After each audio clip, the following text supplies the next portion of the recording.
Welcome back to the House of Representatives. It is week 3. This is your state representative, Condotta. Things are definitely picking up pace here in the House as we get close to cutoff for the bills. Remember, this is a short session. Things are very compressed. They have to get out of committee in the next week or so or they're done. And they don't carry over like they did last year, so it's fast and furious here. But the big story this week is not really what happened here, but what happened outside of here in King County, when Initiative 1366 was tossed out by the courts. Obviously, 1366 has been voted on, or the 2/3 for increased taxes have been voted on 5 or 6 times. I tend to lose track. It's been done so many times. But the people have voiced their opinion so many times on this, and yet, once again, our courts take opposite sides and toss the thing out. Well, we tried to fix that. We put a 2/3 to vote constitutional amendment on the floor. We asked for a procedural to bring it up for a vote. And every single Democrat voted no. Every single Republican voted yes. Now, what's unusual about that situation is they basically stopped that amendment in its tracks, what the people have voted on 4 or 5 times. But half of those Democrats on the other side of the aisle actually are in areas that support 1366. They actually voted for it. And that's going to make it very difficult for them going forward. We'll keep working on this. I'm sure it's not the last time we'll give this a try. Unfortunately, the same situation is occurring on some other major items that you're concerned about. The transgender bathroom issue has come up, and they are blocking that with their 50 votes. We're 48-50. It takes 50 to block things. That's being blocked. And of course, the charter school fix also is being held up, although we think there may be some resolution to that soon.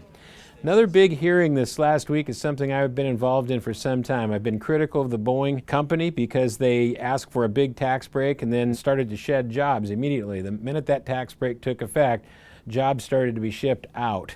So we gave Boeing a hearing to explain their side. They did a relatively good job. I still have my concerns, but at this point I think Boeing is trying to do what's right. They have guaranteed us that 787 production will stay here, even though South Carolina is expanding.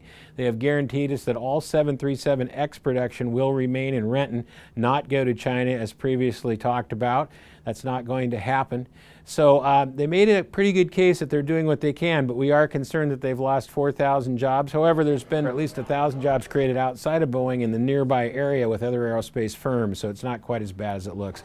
But the fact that we put Boeing on watch is something that we need to be very conscious of. These big corporations need to be kept in check, especially when we give them a major tax break. Now, there's lots of bills coming up this week. We'll have the tourism bill, something we put together that I think will really help Eastern Washington and all of Washington State. And it's a way for the private market to put their money up into a fund, get some matching money from the state, and help us get our tourism program in gear. It's important because with the loss of Alcoa and the fires and the other issues in Eastern Washington, tourism is really our bridge to the next industry that we can attract. And we're going to do everything we can to keep that moving and keep it strong.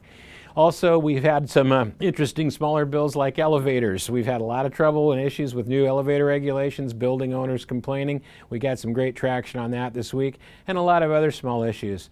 Also good to see a lot of you local folks here. We are going to continue this conversation in the next few weeks. There's a lot to be done and a lot of local issues. We're keeping an eye out for you. We'll see you next week. This is your state representative, Condotta.